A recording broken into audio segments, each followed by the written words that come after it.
Skip করো না, একটি বিগেস্ট কার্নিভাল ইভেন্টে শেষটা ছিল টোটালি আনএক্সপেক্টেড। জানতে হলে পুরো ব্লগটি দেখো।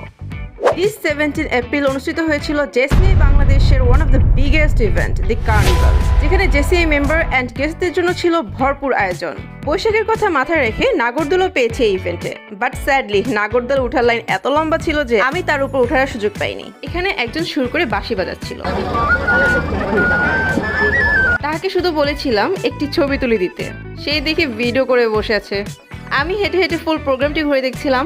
অনেক ব্র্যান্ডেড ফুড স্টল ছিল যেখান থেকে আমি এই ভেলপুরি নেই।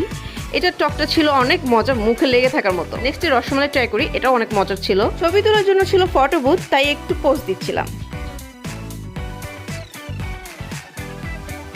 ইভেন্টটার লোকেশন ছিল 100 ফিট, আর জায়গাটা অনেক খোলামেলা ও সুন্দর পরিবেশ। এই পোর্শনটুকু ছিল বেশি সুন্দর। কেউ কি এই কিউট সিনটা খেয়াল করেছো? আর এইদিকে তিনি বাউলের সাথে তবলা বাজানো শুরু করেছে। বাচ্চাদের জন্য ছিল প্লেগ্রাউন্ড ও নানা ধরনের অ্যাক্টিভিটিস।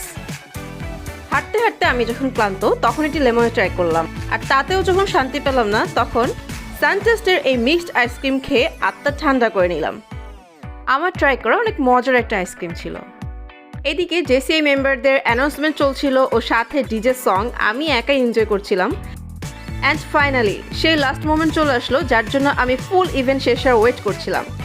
ব্যান্ড লালনের কনসার্ট। লালনের মেইন ভোকাল আর্টিস্ট সুমির ভয়েসটা আমার কাছে অনেক ভালো লাগে।